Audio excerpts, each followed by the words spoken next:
क्या voter list में नाम हट जाने का मतलब भारतीय नागरिकता खत्म हो जाना है? इस अहम सवाल पर सुप्रीम कोर्ट ने बड़ा और स्पष्ट जवाब दिया है। सुप्रीम कोर्ट ने कहा है कि वोटर लिस्ट में किसी व्यक्ति का नाम हटने का यह मतलब नहीं है कि उसकी भारतीय नागरिकता समाप्त हो गई है। आइए समझते हैं अदालत ने क्या कहा और यह फैसला क्यों महत्वपूर्ण माना जा रहा है। सुप्रीम कोर्ट ने बुधवार को कहा कि इलेक्शन कमीशन ऑफ इंडिया को इलेक्टोरल रोल्स यानी मतदान सूची तैयार करने और उसमें संशोधन करने के दौरान नागरिकता से जुड़े सवालों की जांच करने का अधिकार है। हालांकि अदालत ने साफ किया कि यह जांच केवल इस सीमित उद्देश्य के लिए हो सकती है कि किसी व्यक्ति का नाम वोटर लिस्ट में शामिल किया जाए या हटाया जाए।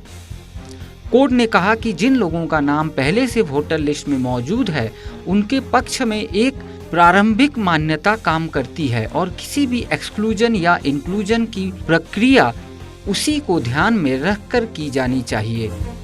सुप्रीम कोर्ट ने फ्री एंड फेयर इलेक्शंस यानी स्वतंत्र और निष्पक्ष चुनाव के महत्व पर जोर देते हुए इलेक्शन कमीशन के स्पेशल इंटेंसिव रिवीजन यानी SIR एक्सरसाइज कराने के अधिकार को भी बरकरार रखा।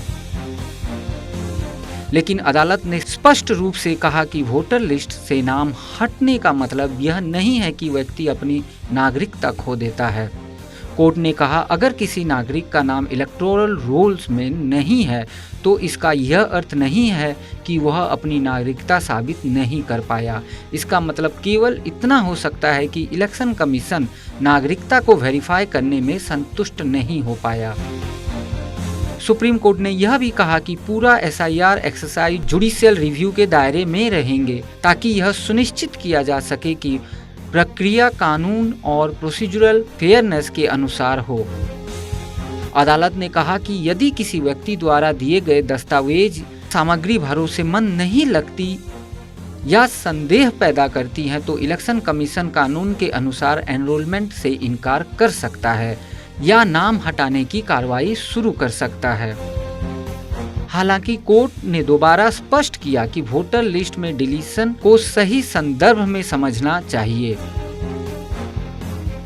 यह किसी व्यक्ति को भारतीय नागरिक न घोषित करने के बराबर नहीं है। यह केवल चुनावी उद्देश्य के लिए कमीशन की असंतुष्टि को दर्शाता है।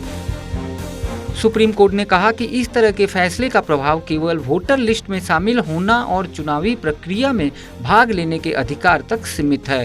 कोर्ट ने यह भी स्पष्ट किया कि इससे किसी व्यक्ति की नागरिकता संबंधी दावों पर अंतिम असर नहीं पड़ता और सिटीजनशिप एक्ट के तहत सक्षम प्राधिकारी भविष्य में इस मुद्दे पर फैसला कर सकते हैं।